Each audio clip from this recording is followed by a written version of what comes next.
Bonsoir à tous. Une nouvelle semaine de nouveaux sujets également, mais inspirés de l'actualité et axés sur le développement. C'est ça le menu du grand rendez-vous. Et pour le compte de ce soir, 3 invités ont répondu à notre appel. Il s'agit d'un responsable d'ONG, défenseur de l'environnement, un consultant en entrepreneuriat sera là et un producteur de contenu sur les réseaux sociaux.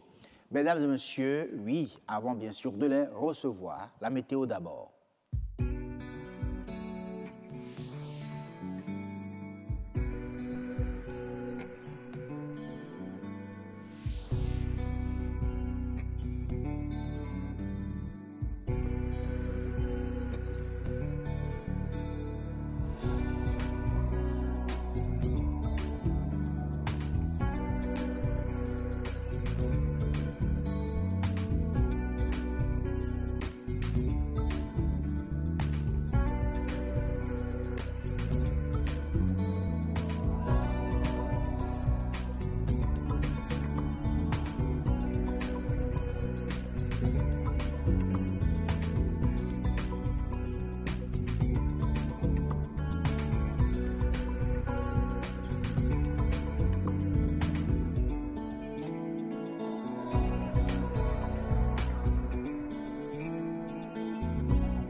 On peut donc dire merci à nos amis du montage qui ont fait un clin d'œil, bien sûr, à nos téléspectateurs de DASA à travers la météo que vous venez de suivre.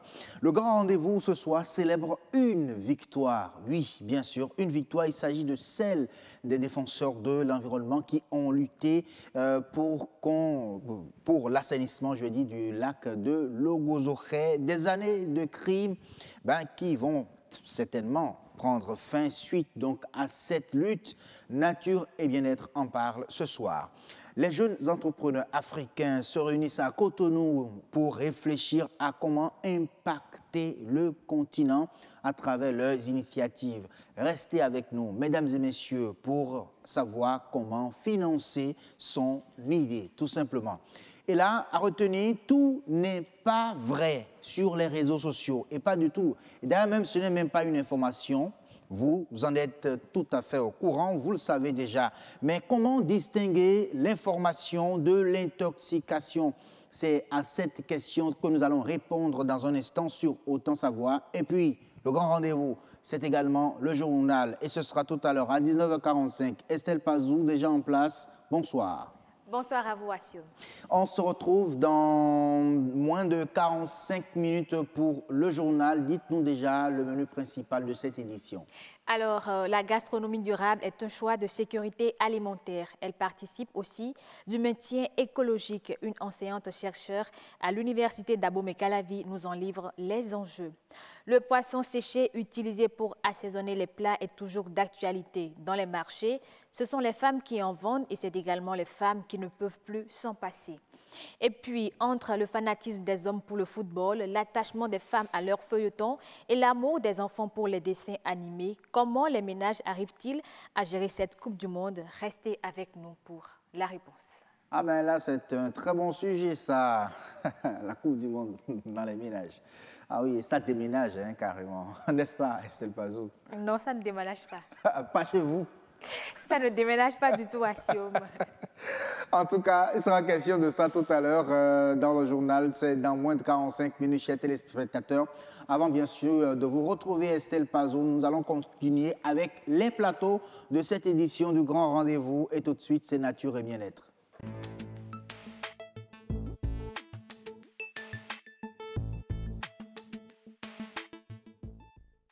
Oui, on a vu et on a lu sur les réseaux sociaux. Oyez, oyez, ben ça marche, puis c'est bon.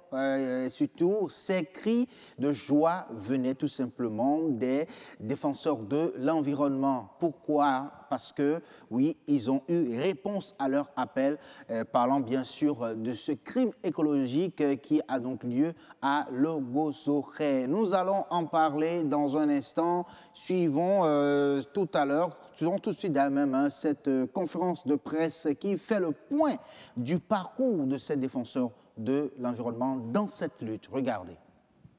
L'usine Yuken International, qui est à Logosokhe et qui défraie la chronique, elle a été construite en 2002 sur une superficie normalement de 10 hectares, mais l'usine est pour le moment installée sur 5 hectares.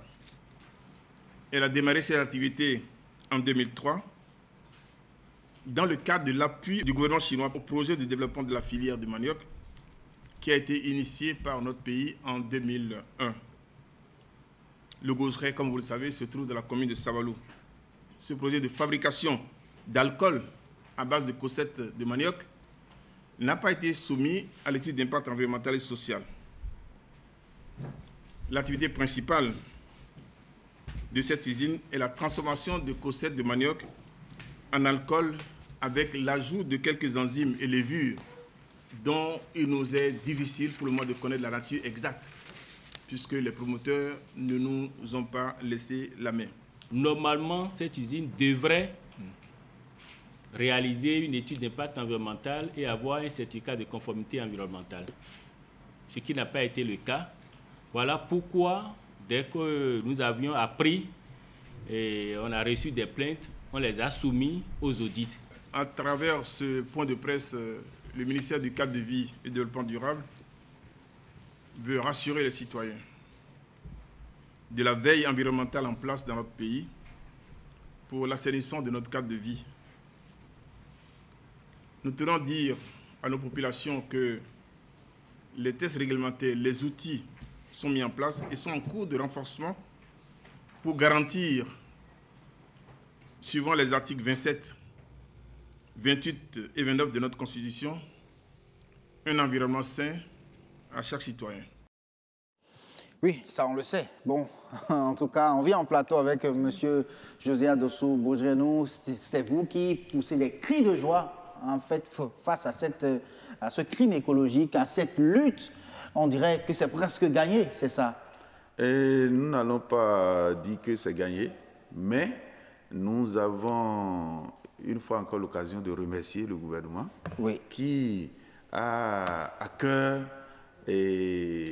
une meilleure gestion, sinon un environnement sain dans notre pays. En tout cas, c'est bonne nouvelle tout simplement. Bonsoir Amandine Aliangosso. Bonsoir à vous, Assem Gaba. Une bonne nouvelle qui m'amène déjà à commencer par m'entretenir avec M. José Adossou Bojrenou avant vous et pour dire que c'est une joie pour moi. Vous savez, quand il s'agit de l'environnement, j'ai totalement mon cœur et puis mon esprit dedans.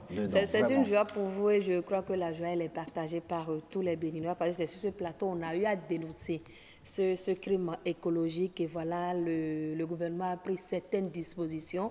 Mais est-ce que ça répond réellement à ce que les organisations de la société civile attendent réellement? On va en débattre avec M. Bojrenou. Est-ce qu'on peut déjà dire que la lutte a payé? Eh oui, on peut dire que la lutte a commencé par payer. On ne peut pas dire que la lutte a payé. Parce que si on parle de notre environnement, même sans test, nous-mêmes, nous savons qu'autour de nous, il y a un minimum quand même à avoir pour mieux vivre. Et quand vous êtes dans un environnement où l'environnement n'est pas sain, là où il y a beaucoup de détritus, vous souffrez vous-même.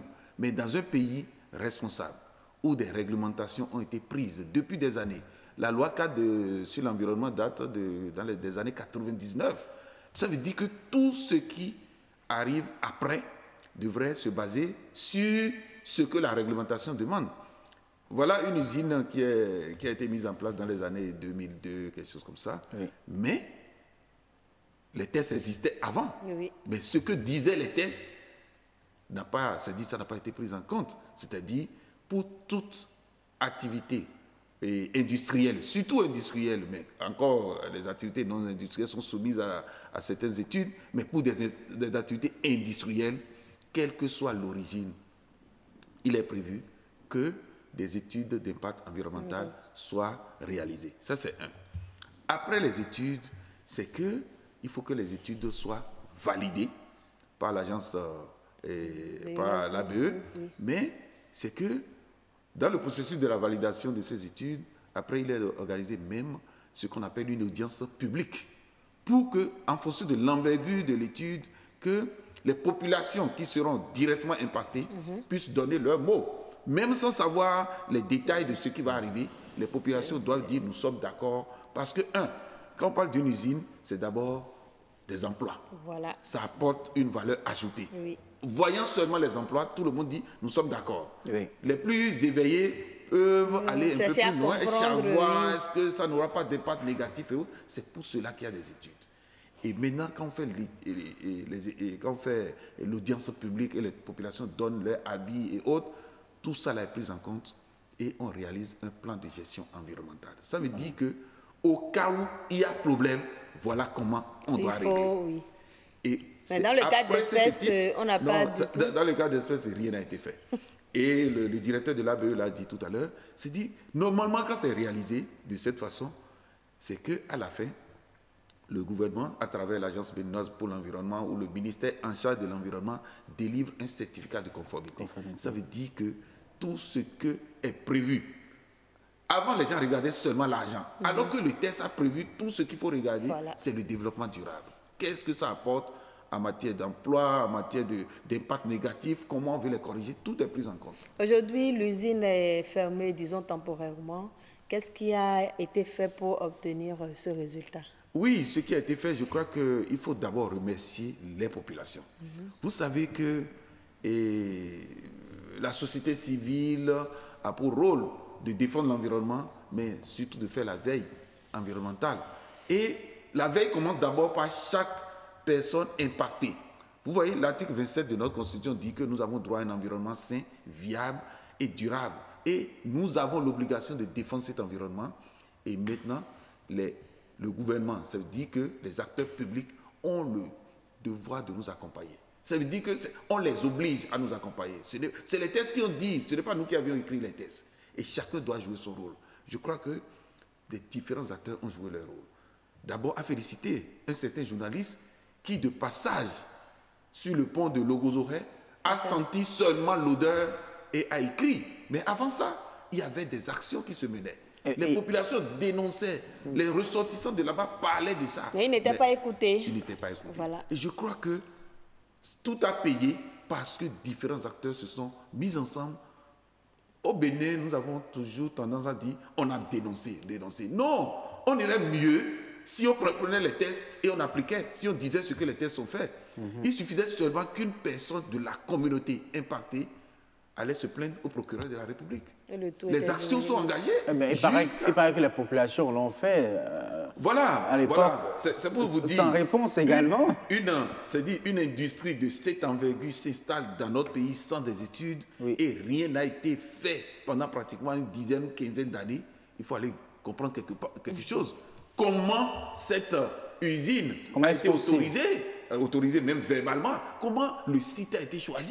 Vous voyez, il y avait l'influence politique et politicienne autour. Une usine comme ça, c'est très bien. Mais pourquoi les autorités en ce temps-là se disaient, quand une opportunité vient, c'est dans mon village que ça doit aller. Et c'est comme ça, c'est simplement, c'est comme ça a été orienté. On a juste vu oui, c'est tel qui a négocié à Menon chez lui. Non, on n'a pas regardé les emplois. C'est tel qui a négocié à Menon chez lui. C'est le mal de notre pays. Là, c'est pas possible. C'est pour ça, quand on vous dit aujourd'hui qu'il n'y a pas eu d'études, s'il y avait eu des études en ce moment-là, vous savez, il y a plus de 8 ans, ou bien 8 ans à 10 ans, qu'on a eu dans les années 2007-2008, où on a eu des informations où les populations se plaignaient en disant que c'est l'eau de la rivière qui est aspirée par l'usine pour laver les concepts de manioc. Vous voyez, c'est dit, si des études avaient été réalisées, on allait déjà demander de ne pas tirer directement l'eau de la rivière. Et deuxièmement, c'est que selon nos thèses, c'est que quand on fait les études, on voit les impacts négatifs, on propose des solutions. Mais il est dit dans nos textes qu'on ne doit pas utiliser des produits des déchets. Déchets, c'est ce qu'on ne va plus utiliser dans le processus, mais ça peut être utilisé autrement ailleurs, mais ne pas produire des déchets et rejeter dans la nature sans un pré-traitement. Mais on a suivi tout à l'heure la conférence de presse, on nous dit qu'on ne connaît pas la nature des déchets. Oui, c'était quoi? Alors qu'on sait que ça vient de l'usine et que l'usine fabrique de l'alcool à base de manioc. Attends, non, ce n'est pas la nature des déchets, on ne connaît pas. Vous voyez, le déchet qui est produit pour les populations, c'est de comprendre d'abord que c'est du manioc, la matière première. Oui. Et vous savez, dans nos communautés, qu'il y a du manioc qu'on ne peut même pas préparer, qu'on ne peut pas bouillir et manger. Oui. Et ce manioc connu contient des produits très dangereux pour la santé humaine, que ce soit l'homme, les animaux et que ce soit même les plantes. Parce que c'est un manioc qui est assez productif, ça peut donner beaucoup de choses positives, mais c'est que ça contient de l'acide cyanhydrique. Voilà. Et quand vous pressez ce manioc, d'abord quand vous faites bouillir ce manioc, vous mangez, c'est la mort. Maintenant, disons que parmi les variétés de manioc, qu'on utilise ce manioc. Allez voir là où on fait du gari dans nos communautés. Quand ils pressent le manioc et l'eau du manioc est rejetée au bord de la route, vous voyez comment ça sent? C'est qu'il y a des... Et là où on verse cette eau pendant un certain moment, les herbes ne poussent même plus. Ça veut dire que naturellement, on connaît ça. Et dans nos communautés, les gens ne mangent pas ce manioc. Mais ce manioc, ce n'est pas le manioc là qui est dangereux. Ça sert à autre chose dans d'autres processus. Ça sert à faire du gari et du bon gari. Maintenant, ce manioc est utilisé pour faire de l'alcool. C'est une très bonne chose. Ce que le directeur a dit tout à l'heure a signalé qu'on ajoute dans le processus des enzymes dont on ne connaît même pas l'origine. Déjà le manioc. Le manioc déjà c'est déjà un danger pour l'environnement. Mais on ajoute des choses, on ne sait à quoi. C'est qu'il y a eu beaucoup de largesse dans notre pays. Trop de laisser aller. De laisser aller, c'est ça qui a connu. Sinon, et aujourd'hui, les autorités ont commencé par prendre leurs responsabilités. Quand on n'a même pas l'expertise sur place, les autorités sont prêtes à demander l'expertise au niveau international. Parce que si on veut respecter nos tests, quelles que soient les difficultés qu'il y a, on ne peut pas dire qu'il n'y a pas les moyens pour changer les tests. Pour parler des retombées de cette lutte, Amandine l'a dit tout à l'heure que l'usine a été donc suspendue, fermée. Alors la suite. Oui, mais je crois que c'est un premier pas. Oui. En arrêtant les travaux au niveau de cette usine, je crois que les populations vont commencer par souffler. Mais il faut aller plus loin que ça. Et nous voudrions demander au gouvernement, selon nos tests toujours, c'est dit que, parce que c'est une urgence, on suppose que dans une région, il se déclare la peste porcine. Qu'est-ce que l'État fait? L'État n'attend pas que les populations aillent régler le problème. L'État doit prendre des mesures, c'est dit, demander d'abattre tous les animaux. Et l'État peut-être va voir plus tard s'il faut indemniser pour relancer ou pas. C'est la même chose qui est prévue en cas de pollution. En cas de pollution, l'État doit prendre urgemment les mesures. Nous avons organisé des missions au mois de mars, avril, c'est-à-dire en saison sèche. On est allé dans la zone. Aujourd'hui, la pluie a commencé et les choses sont diluées. Mais quand vous allez là-bas en saison sèche, c'est ahurissant. Vous voyez des produits dangereux qui ont été déversés dans une zone où même les herbes ne poussent plus. Oui, ça veut dire qu'il faut dépolluer. Il faut dépolluer. C'est-à-dire que l'État doit prendre les mesures pour dépolluer le site. Voilà. S'il faut utiliser ces déchets pour faire autre chose ou bien les retraiter, on ne doit plus continuer à laisser ces déchets aller dans la nature. Les populations nous ont déclaré en aval, c'est que sur plus de 18 km, tous ces produits-là sont rentrés. Et là, quand vous allez au niveau de ces cours d'eau, en saison sèche, d'accord, plusieurs endroits se sont asséchés, mais c'est qu'il n'y a plus de vie. Un collègue a dit qu'il n'y a même plus de crapauds qui crient dans ces cours d'eau. Ça veut dire que voilà des produits dangereux qui ont été déversés dans la nature et qui ont créé des impacts sur la biodiversité. Voilà. Ça veut dire que l'État doit prendre des mesures pour pouvoir voir dans quelle mesure il faut dépolluer l'endroit. Sinon, comment travailler avec les communautés pour qu'on essaie de voir comment on peut réadapter le site, si on peut l'utiliser pour autre chose. Il faut ça là d'abord. Il faut dédommager les populations. Il faut dédommager les populations. Et selon nos tests, c'est l'usine qui est responsable, c'est l'usine qui doit dédommager. Mais c'est l'État qui doit faire le travail. Parce que l'État ne va pas dire, nous allons attendre que l'usine ait les moyens pour faire... Non, l'usine a créé des situations, mais c'est pour les populations béninoises. Nous avons interviewé des femmes qui disent, quand nous manipulons même l'eau, là, nous avons des démangeaisons. Oui. Ça brûle notre corps, ça brûle nos organes. Vous voyez ce que ça fait? Et même ces gens, il faut que la population comprenne, on ne veut pas du mal pour une société qui produit peut-être et qui a créé des emplois. Mais c'est que les gens qui gèrent ces sociétés, certainement il y a des Béninois qui sont actionnaires dedans, ils doivent comprendre que on gagne de l'argent pour vivre et non gagner de l'argent et tuer les autres. Et c'est ça, les populations souffraient et les populations vont continuer à souffrir pendant un temps. Mais il faut prendre les mesures pour alléger leur souffrance et voir quelles sont les alternatives, qu'est-ce qu'il faut proposer pour eux. Vous savez, dans cette zone, il y a des populations qui font même du jardinage, mais les responsables de l'usine produisent des légumes et autres avec l'eau de forage. Mais les populations utilisaient l'eau de la rivière. Et aujourd'hui, toutes ces activités sont arrêtées à cause de cette pollution. 15 minutes, c'est vite parti. Vraiment, c'est vraiment vite parti pour parler, bien sûr, de ce sujet. On va revenir sur le sujet vendredi, mais on sera avec M. Sabo. Ah oui, le grand M. Sabo. Parce que lui, il est descendu sur le terrain. Il a fait la visite de terrain. Il a vécu un peu la souffrance des populations. Oui. Merci beaucoup à vous. On espère bien que ça ne produit pas en soudine au niveau de l'usine. Voilà, c'est vrai, c'est suspendu officiellement. En tout cas, Nature Tropicale, il veille. Non, la société civile doit jouer son rôle. Ce n'est pas seulement l'usine de Logos-Oreilles. Il y a plusieurs usines dans notre pays qui ne respectent pas les tests. Et le rôle de la société civile, en commençant d'abord par les premières victimes de ces choses, c'est à ces victimes-là, de se rapprocher de l'ABE par exemple, ou du ministère de l'Environnement pour dire il y a telle chose, et les ONG peuvent les grands signes sont venus du niveau de la régie tout simplement. Allez, merci beaucoup à vous Sonia pour les grands signes. C'est terminé pour cette émission de Nature et Bien-être, mais le grand rendez-vous continue avec vous, chers téléspectateurs. On va recevoir dans un instant Agnat Bello et son invité. Avec eux, il sera question de parler d'information ou d'intox, voilà, sur les réseaux sociaux. Comment faire la distinction entre, ça a dit, séparer le vrai, l'ivraie du grain, c'est ça, non? C'est ça.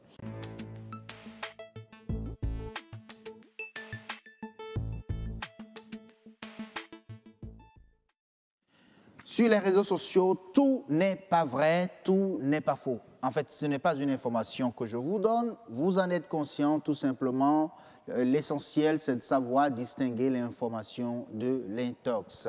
Comment faire? Comment réussir cela? On va y répondre dans un instant. On suit d'abord ce reportage signé Jennifer Sativi qui nous parle de la crédibilité des réseaux sociaux. Avant tout conçu pour maintenir l'interaction entre ses utilisateurs, les réseaux sociaux sont progressivement utilisés pour diffuser des informations. Plusieurs l'ont adopté au détriment des médias traditionnels. Avec ça, on a rapidement les infos.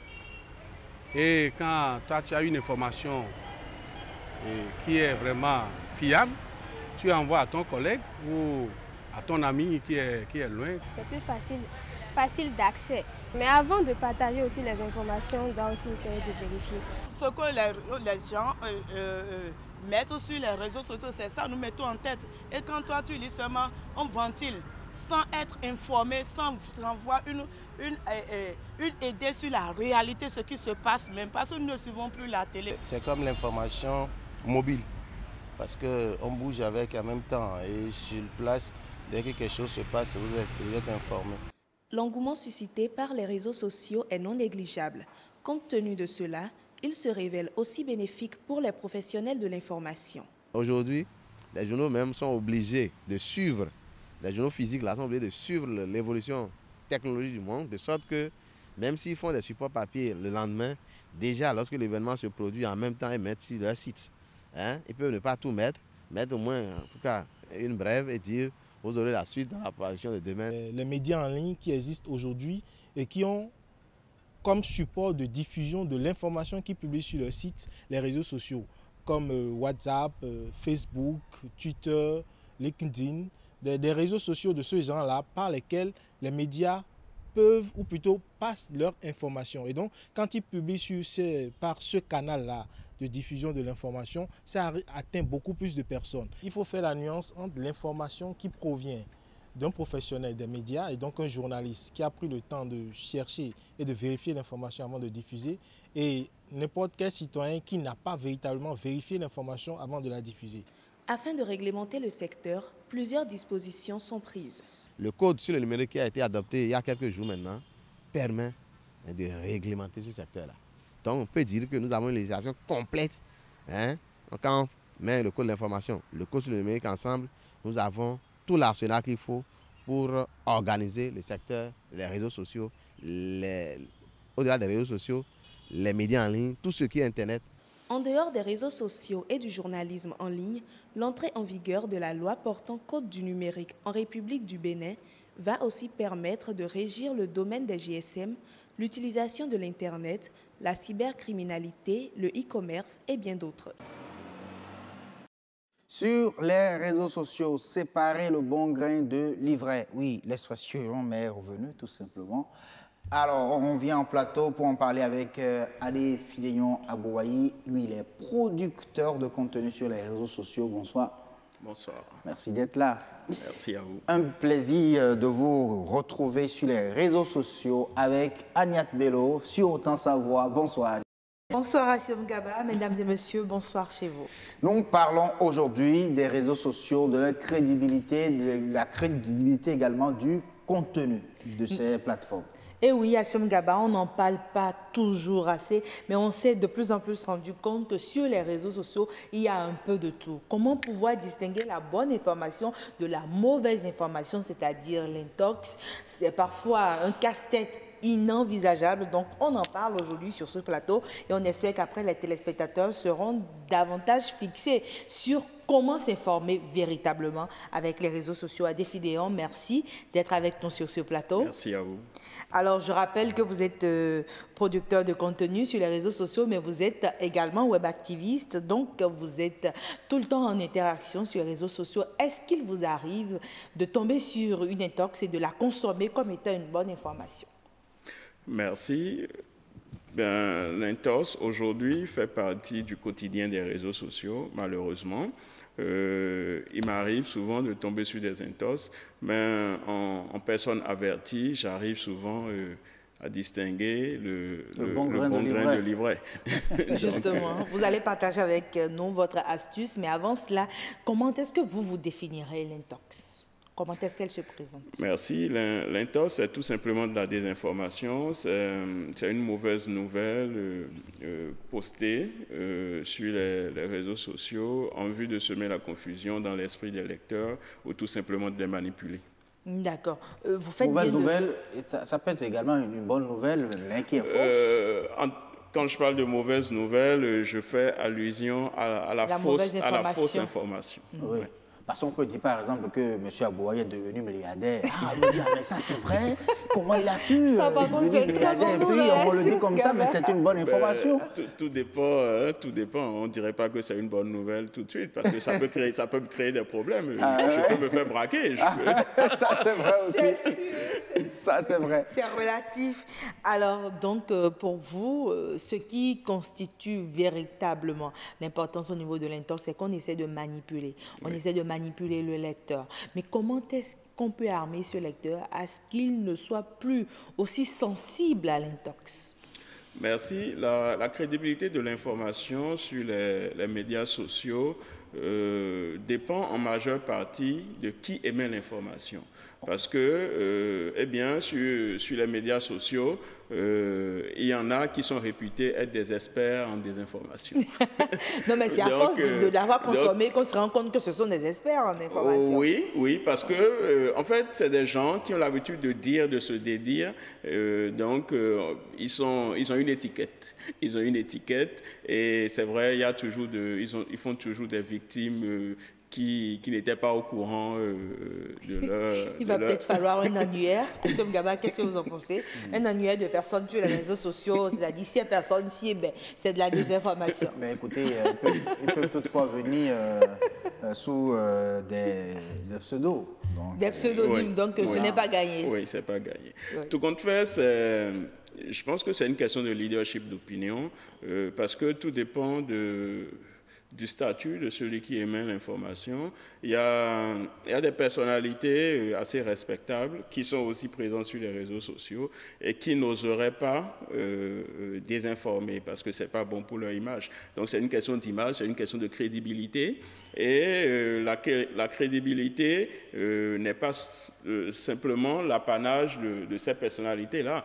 Mais il y a aussi des citoyens qui sont assez actifs sur les réseaux sociaux qui, avec le temps, ont acquis cette crédibilité-là parce qu'ils ne font pas du tout dans la désinformation. Dans la désinformation. Donc, on peut se dire, sur les réseaux sociaux, pour être sûr de la nouvelle ou de l'information, c'est qu'il faut se dire, mais si ça vient de telle source, donc je peux prendre ça en compte ou il faut penser avec des pincettes. C'est une certaine référence. Voilà. Cependant, il faut prendre la peine de vérifier l'information. Toujours. Vérifier l'information, c'est voir si, par exemple, des presses accréditées, parce qu'il y a des presses accréditées qui sont aussi présentes sur les réseaux sociaux, sur des presses accréditées l'ont relayé en temps, ou bien si la presse traditionnelle, c'est-à-dire la presse écrite ou l'audiovisuel, l'a relayé aussi, avant de commencer à partager ou à relayer cette information. Par exemple, presse traditionnelle, en temps, on avait appris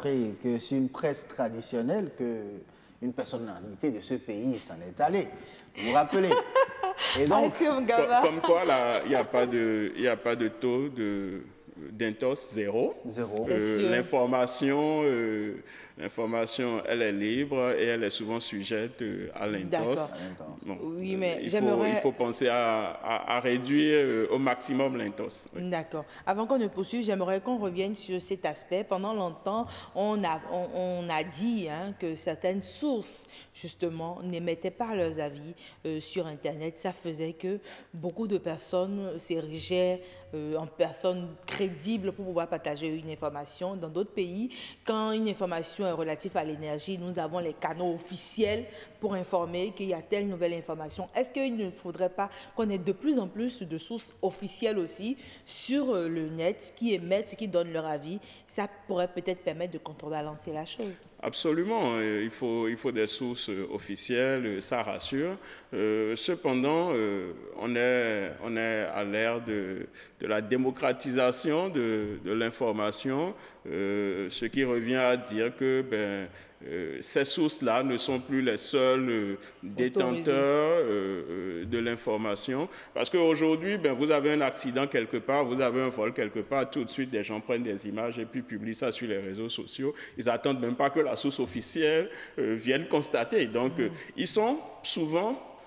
Aujourd'hui, la révolution numérique, la révolution de l'information fait que ces sources officielles sont souvent en retard. La population précède souvent ces sources officielles. Maintenant, tout est dans le traitement de l'information parce qu'il ne faut pas choquer les sensibilités non plus. Une source officielle présenterait mieux une information qu'une personne lambda qui s'autoproclame vecteur de l'information. Bien, quand vous parlez d'image, ça me fait sourire parce qu'avant, on se disait que si l'information est suivie d'une image, c'est qu'elle est vraie. Et après, on s'est rendu compte que les gens prennent des images d'autres pays avec des informations qui sont relatives à d'autres pays et disent plutôt que c'est de notre pays. Donc aujourd'hui, comment est-ce qu'on peut s'assurer que l'information que nous lisons là, elle est vraie ou elle est de l'intos? Ou c'est seulement sur la durée qu'on pourra savoir si véritablement c'est de l'intos ou c'est de l'info? Bon, comme je l'ai signifié tantôt, tout dépend de la crédibilité de celui qui émet l'information. Il y a les sources ou les canaux officiels, mais le temps aussi joue son rôle parce que, avec le temps, on finit toujours par savoir si c'est de l'intos ou si c'est de l'information vraie. Donc, il faudrait consommer avec modération. Avec modération. Il faut toujours prendre avec des pincettes. Donc, dès que vous avez une information, il faut aller vérifier d'abord. Oui. Au niveau vous avez parlé donc des presses traditionnelles, au niveau de la télé, radio. Voit également si ces presses-là l'ont relayé également sur les réseaux sociaux, puisqu'elles sont également présentes sur ces réseaux-là. Donc c'est un des grands outils de vérification de l'information, de l'authenticité de l'information. On peut le dire ainsi. Oui, pour le moment, c'est voilà ce dont nous disposons pour vérifier, pour tamiser en quelque sorte l'information.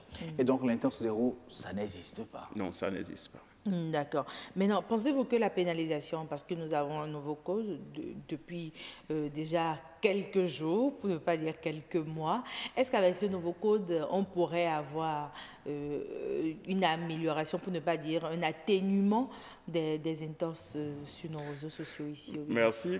Ce code a porté tous les espoirs en vue d'amélioration de la crédibilité de l'information et tout. Mais malheureusement, tout ce qui est intense sur les réseaux sociaux, à 80%, est relatif à l'actualité politique. Relatif à l'actualité politique, et qui dit actualité politique, dit des barons politiques derrière, enjeux, intérêts et tout. Donc, quand on commence à parler d'intérêts politiques, voilà, c'est un peu sensible. Et il y en a malheureusement qui surfent là-dessus et qui sont presque au-dessus, je dirais, de la loi, du code du numérique, et qui continuent en fait malheureusement à faire de l'intense. En tout cas, il faut comprendre que nul n'est au-dessus de la loi. Le jour où ça va frapper, il faut qu'il... Je pense qu'il faut des exemples, en fait. Oui, il faut des exemples. Il faut des exemples. Ah, oui. Je pense que psychologiquement, ça va conditionner chacun. Voilà, quoi. Des exemples. À faire attention. Il faut les publier aussi, ces exemples-là. Oui, absolument. Absolument. Merci beaucoup à vous, Aniak. Merci, monsieur Filignon Agboayi. Je rappelle que vous êtes producteur de contenu sur les réseaux sociaux.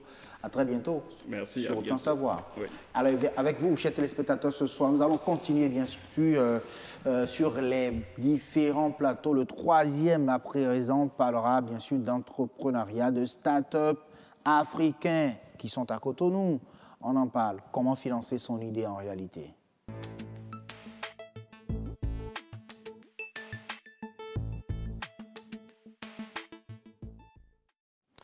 Allez, merci de nous retrouver au cœur de l'entrepreneuriat africain. Je parlerai même de Startup Afrique, Africa Startup Tour. C'est l'événement qui a réuni à Cotonou des startups africains. Bien évidemment, ça a fini donc hier. Bonsoir, Pape Diallo. Bonsoir. Merci d'avoir accepté notre invitation. Vous nous venez du Dakar, c'est ça? Effectivement. Alors, je rappelle que vous êtes un consultant entrepreneuriat et vous êtes le manager du Hub Initiative for Africa à Dakar. Oui, effectivement, c'est cela. Alors, aujourd'hui, quand on parle de start-up, tout le monde parle de start-up. C'est quoi en réalité le start-up?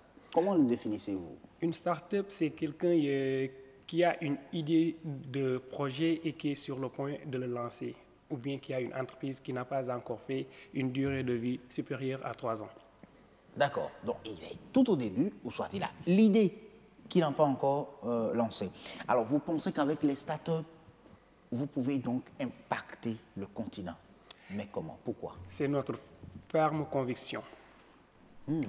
L'initiative for Africa a plusieurs types de produits, dont l'Africa Startup Tour, que nous venons de dérouler sur Cotonou pendant 4 jours. Okay. Donc, comment on va y arriver? C'est dans un premier temps inspirer les jeunes, les former, puis les booster en leur propulsant. C'est possible. Aujourd'hui, les Occidentaux, les Américains, tout le monde se sont entendus sur une chose, l'avenir du monde, c'est en Afrique. Avant qu'ils n'arrivent sur place, mieux vaut qu'on soit préparé et qu'on les devance. Et aujourd'hui, si on arrive à former nos porteurs de projets, les inspirer et les propulser, en leur donnant tous les outils nécessaires, ils pourront réussir. Alors, quand vous parlez d'outils nécessaires à donner donc, à ces startups africains, c'est quoi en réalité le contenu? Dans un premier temps, c'est la formation qui est capitale. Okay. Aujourd'hui, on ne peut pas se lancer dans l'écosystème entrepreneuriat sans pour autant avoir des acquis. Il y a des acquis qui sont des acquis qui nous permettront de bien manager l'équipe, qui nous permettront de bien manager nos produits, mais également de nous propulser vers l'avant. Des acquis pour manager, et ça dit au cours donc du Startup Africa Startup Tour, vous avez eu donc à former des jeunes, et dans quel module? Nous les avons formés sur plusieurs modules, parce qu'aujourd'hui l'entrepreneuriat est transversal et sur 4 jours, on ne peut pas tout toucher. Très bien. On leur a formés sur comment pitcher devant des bailleurs pour capter leurs fonds. Alors, c'est-à-dire convaincre. Oui. Pitcher, c'est-à-dire présenter son idée. Pitcher, c'est présenter son idée devant des potentiels bailleurs qui seront susceptibles de mettre leur argent dans votre idée de projet. Ah, d'accord. Et ce n'est pas une chose acquise. Parce que si je suis un milliardaire et que je dois investir mon argent quelque part, il faut que je voie chez la personne qui dirige le projet ou l'équipe les capacités managériales qu'il faut. Le leadership, mais l'assurance en soi qui me permettra de dire « Ok, si je mets mon million, le gars là, il sera capable de le fructifier et d'ici 2 ans, me rendre 10 millions. » Vous pensez en 2, 3, mais ou même 5 minutes, on peut arriver à convaincre un bailleur de fonds à sortir des millions pour financer son idée? On ne le convainc pas à sortir immédiatement. D'accord. Parce que le pitch, c'est sur 90 secondes. Mais c'est pour pousser... 90 secondes? Oui. 1 minute 30? Oui. Wow. C'est pour pousser le bailleur à vous accorder un rendez-vous. Et quand il vous accorde le rendez-vous, là, vous allez entrer en profondeur pour lui montrer comment vous comptez fructifier son argent dans l'avenir. Dans l'avenir. Ok. Donc, on a l'idée. Et ces bailleurs-là, vous pensez que ça existe en Afrique? Effectivement. Et des Africains qui acceptent de financer des idées africaines? Effectivement, on en voit partout. On en voit partout. Il y a la fondation Tony Elumelu. Très bien. Il y a plusieurs fondations. Il y a les ONG qui sont disponibles. Hormis cela, il y a ce qu'on appelle les plateformes de financement aujourd'hui qui existent, qu'on appelle les plateformes de crowdfunding, qui n'est rien d'autre qu'une sorte de plateforme qu'on a modernisée. Je ne sais pas comment vous l'appelez ici, mais à Dakar, c'était des tontines. C'était les tontines que nos mamans faisaient. Oui. OK? Que le blanc est venu chez nous, regarder et après moderniser en disant c'est une plateforme de crowdfunding. Tu as des financements par la foule? Oui. Alors, les tontines, c'est que plusieurs femmes se retrouvent ensemble. Qui cotisent chaque mois. La plateforme de crowdfunding n'est rien d'autre qu'un financement participatif. Ok. Rien n'a changé. C'est la même méthode, on a juste changé le mot. Le mot. Tout simplement. Alors, à part donc le pitching, et quel autre module a été donc développé? L'entrepreneuriat, en partant de la base, l'étude de marché. Parce qu'aujourd'hui, ce qu'on rencontre en tant qu'expert de l'entrepreneuriat, c'est que les jeunes, ils s'enferment entre 4 murs pour ponder une idée de projet en pensant qu'ils ont une entreprise, ce qui est archi faux. On ne peut pas se lancer dans l'entrepreneuriat sans pour autant être sur le terrain. C'est le terrain qui détermine l'acceptabilité même de votre projet. Ah oui, donc il faut aller d'abord sur le terrain. Je peux avoir l'idée dans un premier temps parce que je pense qu'il y a un besoin. Et je pars sur le marché pour vérifier l'idée au préalable que je me disais existant. Est-ce que c'est avéré? Ok. En réalité, on va revenir tout à l'heure sur cette vision que vous avez donc de l'entrepreneuriat dans un instant et pourquoi pas également comment accompagner davantage les startups africains et l'après rendez-vous de Cotonou. On verra tout ça dans un instant. Pour le moment, c'est Estelle Pazou qui nous attend à la rédaction de BB24 pour la présentation du journal. Il est l'heure du journal sur le grand rendez-vous. À vous.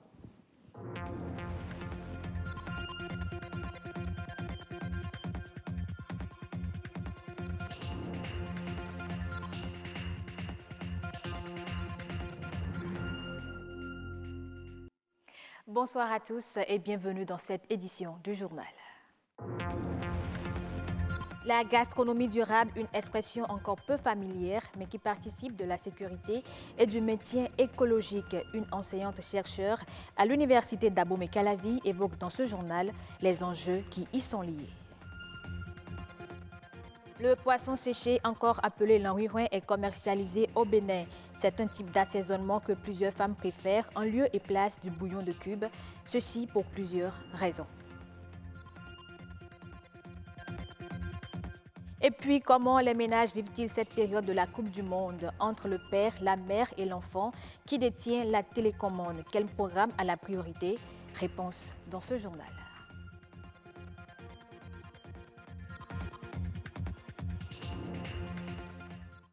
Avant le développement des titres, l'examen du brevet d'études du premier cycle BEPC session de juillet 2018 a démarré aujourd'hui sur toute l'étendue du territoire national. Ils sont au total 186 399 candidats, un effectif qui se décompose en 83 930 filles et 102 469 garçons. Cette année, les candidats composent dans 265 centres. Pour information, le plus jeune candidat a 11 ans et le plus âgé en a 56. À la conférence des parties, la COP21, le monde entier a opté pour un maintien écologique et un développement de la gastronomie durable, une expression culturelle liée à la diversité culinaire des pays. Manger local participe considérablement à la sécurité alimentaire. Dr Shakirat Saliou est enseignante-chercheur à l'université d'Abomey-Calavi. Elle aborde les intérêts liés à la gastronomie durable. Elle est au micro d'Élie Adiran. La gastronomie est définie d'abord comme l'art de faire la cuisine, un style de cuisine qui fait référence à une zone géographique bien déterminée. Et quand on parle de gastronomie durable, on parle de gastronomie qui protège l'environnement et qui a aussi des impacts positifs sur le plan socio-économique. C'est une gastronomie qui contribue à l'atteinte des objectifs de développement durable. Comme conseil, je vais demander aux consommateurs de consommer local et de soutenir les agriculteurs. Je leur demande également d'avoir un esprit ouvert, même quand ils sont en voyage, pour déguster les mets qui se rapportent à des localités bien déterminées. Et je leur demande également d'éviter le gaspillage alimentaire, c'est aussi très important, et aussi de valoriser nos traditions en matière de cuisine, en matière de mets, en matière de repas. Et quant aux producteurs, je leur demanderai d'opter pour des pratiques qui préservent l'environnement et qui préservent également nos ressources naturelles. Et justement, le poisson séché, encore appelé l'enriouin, est un élément de la gastronomie durable. Il est produit au Bénin par les femmes. Après le travail des productrices, qui est la transformation en poisson séché, salé et fermenté, commence le travail des revendeuses, qui est la commercialisation dans nos marchés. Pourquoi les femmes utilisent cet additif dans leurs repas et quels sont ses bienfaits sur la santé? Élément de réponse dans ce reportage de Bernol Djobé et de Gloria Roland Tidime. Nous sommes au marché d'Antokba, précisément dans le compartiment des condiments. Ici, sont aussi mis en vente les poissons séchés.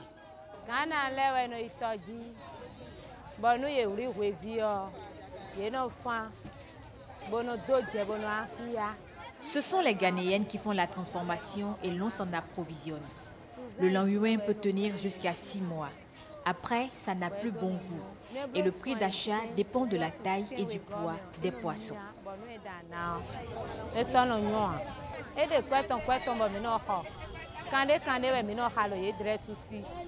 Nous avons rencontré des femmes qui ne manquent pas d'utiliser cet additif dans leur repas.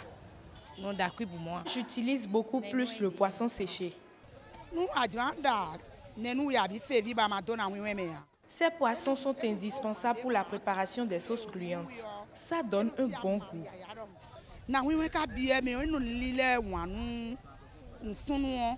Dame Antoinette nous parle de son amour pour le poisson séché ou l'enrouin en fongoué, langue locale la plus parlée du Bénin.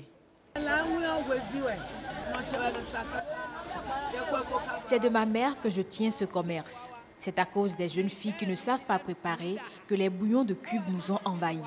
Le languin peut rester des mois sans se gâter. J'en prends même à Lomé s'il n'y en a pas ici.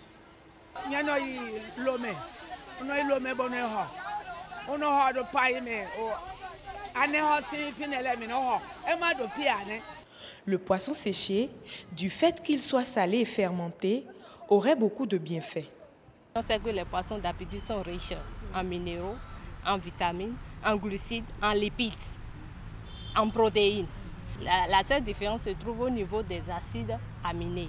Ce n'est pas seulement séché, le poisson salé, fermenté et séché. Il y a aussi les acides gras qui sont aussi en quantité et en qualité élevée au niveau de notre langouin. Et qu'est-ce qui explique ça? C'est les acides aminés libérés, c'est à partir de ça que ces acides gras sont synthétisés. Il y a bien d'années, ce condiment était utilisé à la place du bouillon de cube. Avec ses valeurs nutritives, il serait bénéfique de retourner à cette vieille pratique. Au Maroc, 2 ans après l'adoption et l'application de la loi interdisant l'utilisation et la production des sacs en plastique, ces emballages sont toujours disponibles dans le pays. Et les nombreuses alternatives disponibles, de nouveaux circuits d'approvisionnement se sont créés. Selon les résultats d'un sondage, 60% des commerçants interrogés déclarent qu'une grande partie de la clientèle exige encore des sacs en plastique. Pour plusieurs, le coût et la non-satisfaction des nouvelles alternatives aux sachets plastiques sont les limites à la réussite de ce combat. Une augmentation de 25% du prix du carburant fait monter les tensions en Guinée. Le prix du litre de carburant, essence, diesel et pétrole lampant est désormais passé de 8 000 à 10 000 francs, un changement qui déstabilise le pays. Citoyens, syndicats et partis d'opposition appellent à la grève et à des journées villes mortes. Ces organisations protestent contre la décision unilatérale du gouvernement de changer les prix alors qu'une condition de concertation préalable entre syndicats, patronat et gouvernement avait été posée. Comment la Coupe du Monde se vit-elle dans les ménages entre la femme qui ne veut pas rater ses feuilletons, l'enfant qui doit suivre ses dessins animés et l'homme qui doit savourer chaque instant des matchs? Il faut parvenir à trouver un consensus, ce qui n'est pas toujours évident. Emman Rodrigue Amégan a visité un ménage. Voici ce qu'il nous rapporte. La télécommande a changé de main ici dans ce ménage. Le temps du mondial, c'est Armel qui est passé maître de la gestion des moments de détente devant la télévision. Avec son épouse et ses enfants, ils ont trouvé un compromis. Avec madame, ça a été très simple. Elle préfère les réseaux sociaux. Donc, nous nous sommes entendus. Moi, je paye l'abonnement, la connexion. Et elle est connectée à son portable. Elle navigue, elle fait tout ce qu'elle veut. Et moi, je suis mes matchs en ce moment-là. Avec les enfants, ça a été plus difficile. Ce sont les vacances, donc on s'est entendu pour libérer la tranche de la matinée pour que le garçon, quand il se lève, il regarde ses dessins animés et quand les matchs commencent, il se tient à carreau. Un bouleversement structurel qui a pris effet depuis le 14 juin et viendra à expiration le 15 juillet prochain. Mais avant, chacun s'est adapté au nouveau code en vigueur, fruit du respect des clauses par les parties contractantes. Dans la matinée, j'arrive à suivre les rediffusions de mes feuilletons préférés. Après, j'ai mon forfait Internet que j'ai négocié aussi avec lui. Il m'a assuré 1 mois de forfait Internet, donc je suis sur Internet tout le temps et puis ça va. Ça va, mais pas toujours. Certains matchs imposent de rester tard devant le petit écran et peuvent même affecter le moral en cas de défaite de l'équipe qu'on supporte. Et l'épouse d'Armel en fait régulièrement les frais. Les matchs de la soirée, généralement, quand ça commence, ça dure un peu, l'heure du dîner approche, elle vient, s'installe et elle suit. Elle supporte mon équipe pour me permettre de vite évoluer pour manger. Et quand mon équipe perd, généralement, elle mange toute seule. Mais pas de quoi la décourager. Elle ne supporte pas le Brésil, équipe pourtant intouchable de son époux. Moi, j'aime pas trop le Brésil. En ce moment, je ne suis pas branchée Brésil, mais lui, en tout cas, dans la maison, c'est Brésil à fond. Donc, j'espère que le Brésil va finir par perdre un peu et puis je vais me moquer de lui. Ici, on compte les jours au quotidien pour que la Coupe du Monde s'achève très vite. Même le jeune Gériel n'en peut plus. Je veux que la Coupe du Monde finisse vite pour que je retrouve mes dessins animés. Même discours du côté de sa mère. Lui, quand il suit ses matchs, il est vraiment à fond, c'est bruyant, il saute, il fait des commentaires et j'aime pas ça du tout. Donc, vivement que ça s'arrête et tout le monde sera content. Armel vit chaque rencontre, il n'en rate presque aucune. Sa famille est dans l'expectative, mais lui, à la fin d'un match, ses yeux sont déjà rivés sur le suivant. Fin de ce journal. Merci de l'avoir suivi. Bonne suite des programmes sur BB24, la chaîne du développement. Merci à vous, Estelle Pazou, pour la présentation du journal. Oui, vous aimez les feuilletons ou le foot, ça vous, Estelle? Entre le foot et les feuilletons, je préfère le foot. Quelquefois. Vous préférez le foot? Quelquefois. Waouh, c'est pas fréquent, hein? Super. En tout cas, on va se retrouver demain, 19h45 sur le journal. Et là, la suite du grand rendez-vous, on revient en plateau avec Papa Diallo, qui est consultant en entrepreneuriat. Il est également manager du Hub Initiative for Africa à Dakar. En plateau, vous nous parliez entre-temps donc des éléments basiques pour pouvoir asseoir son entreprise, c'est ça? Effectivement, c'est ça. Donc, pendant ces 4 jours, nous leur avons formé sur comment aller dans le marché récupérer les informations et venir les traiter. Parce qu'aujourd'hui, ce qu'on voit, quand un porteur de projet nous présente son business plan, il n'y a presque pas de chiffres. Alors que ce sont les chiffres qui montrent la véracité de ce que le porteur de projet veut faire. Donc, on l'envoie hier, pendant ces 4 jours, on leur a montré comment aller dans le marché, avant d'y aller, comment préparer un questionnaire, parce que la personne que vous allez rencontrer dans le marché ne vous connaît pas, il ne va pas vous accorder plus de 60 secondes pour vous répondre. Donc, si vous partez avec 30, 40 questions, la personne vous dira, monsieur, s'il vous plaît, j'ai autre chose à faire. Donc, il faut préparer la personne, comment mettre un questionnaire sur mesure pour récupérer les informations dont on aura besoin. Mais également, ce n'est pas avoir ces informations et ranger dans l'oubliette. Il faut faire un tri pour l'exploiter, parce que ce sont ces informations qui nous permettront de déterminer quels sont les acteurs dans le marché, c'est-à-dire les concurrents, qu'est-ce que le client veut exactement, quel est le désir que les concurrents n'arrivent pas à donner aux consommateurs, et vous, sur ces différents éléments, vous allez y baser pour apporter une plus-value. C'est en quelque sorte du benchmarking.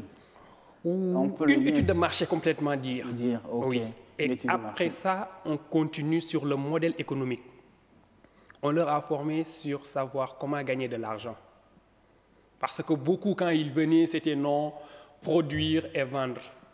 Mais on peut gagner de l'argent autrement. Il faut que le modèle économique soit adaptable avec le marché. C'est comme ce que je disais avant-hier à un jeune qui a un projet ambitieux et je lui ai dit, mon frère, imaginez une industrie qui vend des appareils pour faire du ski, s'installe au Bénin. Il va vendre à qui? À qui? Le Bénin, ça ne neige pas, c'est comme Dakar. Donc, il faut voir aussi la réalité en face. Est-ce que le projet, il est smart et réalisable? En réalité, c'est ça. Donc vous lui avez donné tous ces outils-là? En 4 jours. En 4 jours. Donc, c'était vraiment un parcours du combattant pendant ces 4 jours-là. Ça se voit. Alors, parlons de moi. Et l'après-rendez-vous de Cotonou, comment ça se passe? Ça va se passer au niveau, bien sûr, de ces forbés. Est-ce qu'il y a un suivi qui va se faire? Effectivement, c'est la quintessence même de l'organisation de ce forum. Parce qu'aujourd'hui, on est en partenariat avec plusieurs entreprises qu'on appelle des incubateurs, ainsi de suite. Aujourd'hui, tous les lauréats auront un accompagnement qui va se faire, que ce soit un accompagnement partiel ou virtuel. Ça va se faire. Donc, vous avez donc des mentors que vous allez mettre à leur disposition. Effectivement, il y a des mentors avec qui on travaille, qui seront à leur disposition pour répondre à leurs besoins. Très bien. Alors, quels sont alors les domaines porteurs quand on parle d'entrepreneuriat en Afrique? Vous disiez tout à l'heure que le tout ne suffit pas de produire et de vendre, qu'il y a d'autres secteurs qu'il faut donc explorer, il y a d'autres types d'entrepreneuriat qu'il faut donc faire asseoir. Lesquels, par exemple? Aujourd'hui, nous sommes à l'ère des TIC. Donc, l'Afrique ne doit pas rater le rendez-vous des TIC. Sur les autres rendez-vous, on était un peu attentiste. Mais aujourd'hui, ce qui se passe aux États-Unis, ce qui se passe en Europe, on peut l'avoir à la minute près. OK.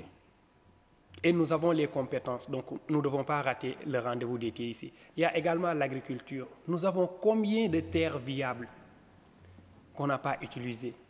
Nous avons combien de terres arables qu'on n'arrive pas à utiliser?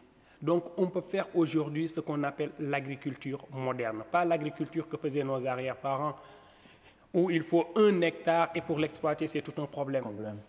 Aujourd'hui, nous pouvons faire le cocktail entre TIC et l'agriculture pour avoir ce qu'on appelle l'agro-industrie. L'agro-industrie, vous pensez que ça pourra marcher avec les Africains aujourd'hui, puisque ça produit beaucoup quand même en Afrique. Et il faut également le marché amener donc les consommateurs également à consommer ce que l'Afrique produit. Oui, ça aussi c'est une problématique. Quand on rencontre les porteurs de projets, ils nous disent que l'Africain n'aime pas consommer local. Voilà. Moi, je suis sceptique quand j'entends cela. Parce qu'aujourd'hui, il y a certains produits, si ça répond aux normes internationales, que j'aime consommer local ou pas, le produit sera vendable. Il y a combien de nos produits qui sont exportés en Europe pour être vendus? Il y en a à gogo. Aujourd'hui, nos mangues séchées, si vous allez en Europe, si vous allez sur Canada, on les vend cher. Ici, une mangue, ça ne coûte pas 100 €, ça ne coûte pas 100 $. Pas du tout. Mais un blanc quitte l'Europe, il vient, il prend nos mangues, il sèche, il exporte et il vend là-bas. Donc pourquoi nous voulons... Il les prend, il les sèche ici et il les exporte pour vendre là-bas. Alors que nous, on est toujours attentifs en disant que non, si on le fait, ça ne va pas marcher, ou bien c'est un petit métier. Alors qu'à la fin, quand on entreprend, la finalité c'est quoi? C'est satisfaire un besoin, gagner de l'argent, gérer une famille. Gérer une famille. Le problème aussi, c'est qu'il faut maîtriser ce marché-là sur lequel ces Occidentaux, quand ils viennent ici, ils produisent pour aller vendre sur ces marchés. C'est parce qu'ils ont les données, ils ont les critères de ces marchés-là. On n'a dit ce qu'on ne vient pas. C'est pour ça que le slogan de Africa Starter Tour, c'est quoi? Inspirer, former et propulser. Donc, on va s'inspirer de leurs expériences. On s'inspire, se former et on va se propulser vers l'avant pour être plus compétitif qu'eux. Merci beaucoup à vous, Papa Diallo. Je rappelle que vous êtes consultant en entrepreneuriat également, manager du Hub Initiative for Africa de Dakar. Merci d'être venu à Cotonou. Et à Cotonou, il fait bon vivre, n'est-ce pas? Oui, effectivement, on a bien aimé. Si on pouvait revenir, on allait le faire. Mais sauf que chaque année, on doit l'organiser Africa Startup Tour dans un autre pays. Dans un autre pays.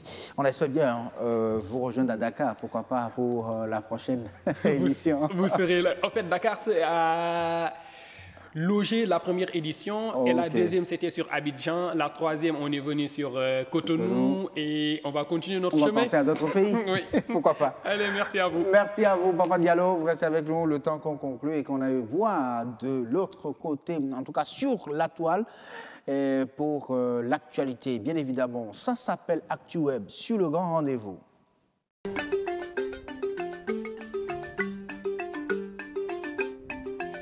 Amis du web, bienvenue. Conformément à l'arrêté portant modalité de collaboration des organisations estudiantines avec l'État et les autorités universitaires, le premier tour de l'élection des organisations majoritaires des étudiants de l'université d'Abomey-Calavi se tient depuis la matinée de ce lundi 9 juillet 2018. Environ 65 000 étudiants étaient attendus aux urnes pour choisir parmi les 3 organisations estudiantines en compétition celles qui pourront valablement les représenter auprès des autorités pendant les 3 années à venir. Le processus lancé depuis le 25 juin a connu le dépôt des dossiers qui a duré 5 jours. S'en est suivi les campagnes électorales du jeudi 5 au samedi 7 juillet 2018. Pendant cette période, les organisations en lice ont porté à la connaissance des étudiants leur bilan et les perspectives à mettre en œuvre durant les jours à venir. Près de 100 morts dans l'ouest du Japon après des pluies torrentielles. Dans le détail, 87 personnes sont mortes et 13 en état d'arrêt cardiaque et respiratoire, a indiqué ce matin le porte-parole lors d'un point de presse. Dans la ville de Kumano, connue de par le monde pour ses pinceaux de maquillage, d'énormes glissements de terrain ont emporté des maisons qui ne sont plus que morceaux de bois, ont constaté des journalistes de l'AFP. Les sauveteurs cherchaient les traces d'une douzaine de résidents manquant à l'appel. Après la fin de la pluie, les habitants ont commencé à réaliser l'ampleur du désastre avec des quartiers entiers noyés, des habitations sens dessus dessous, des voitures gisant dans des cratères de routes totalement effondrés, des glissements de terrain gigantesques, des ponts emportés et autres scènes de désolation. Jusqu'à 5 millions de personnes ont au total été priées d'évacuer. Le Japon est souvent traversé par d'importants fronts pluvieux, en plus des typhons parfois meurtriers qui le balayent régulièrement en été. D'un drame à un autre, allons en Turquie où 24 personnes ont été tuées dimanche lors du déraillement d'un train de passagers.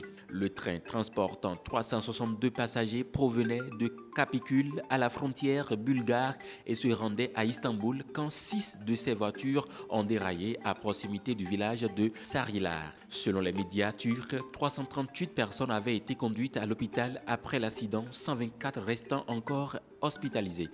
Le train a déraillé après que le sol s'est affaissé sous les rails en raison d'abondantes pluies récentes, a rapporté les médias. Le ministre des Transports, Ahmet Arslan, a précisé que les rails avaient été contrôlés en avril. Le président turc Recep Tayyip Erdogan, qui vient d'entamer un nouveau mandat de 5 ans avec des pouvoirs élargis, a fait part de ses condoléances aux victimes et annoncé qu'une enquête serait menée sur cet accident tragique. On note que plusieurs accidents mortels se sont produits sur le réseau ferré turc ces dernières années. Fin de cette revue, à bientôt.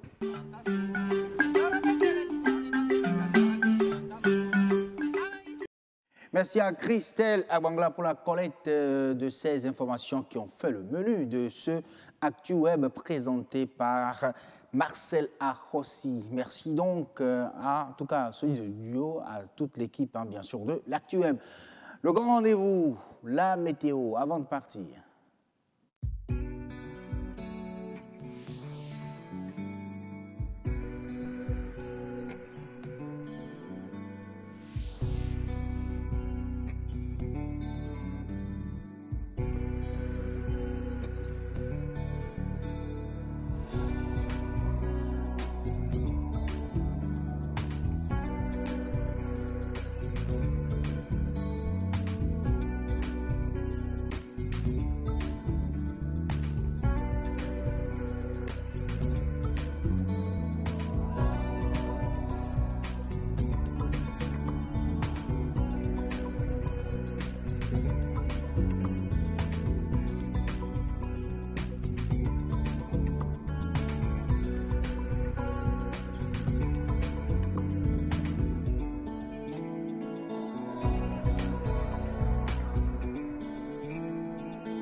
On peut le dire que c'était un bon début de semaine sur le grand rendez-vous. Allez, merci beaucoup de nous avoir suivis. On se retrouve déjà demain 19h pour notre grand rendez-vous. Ciao, ciao.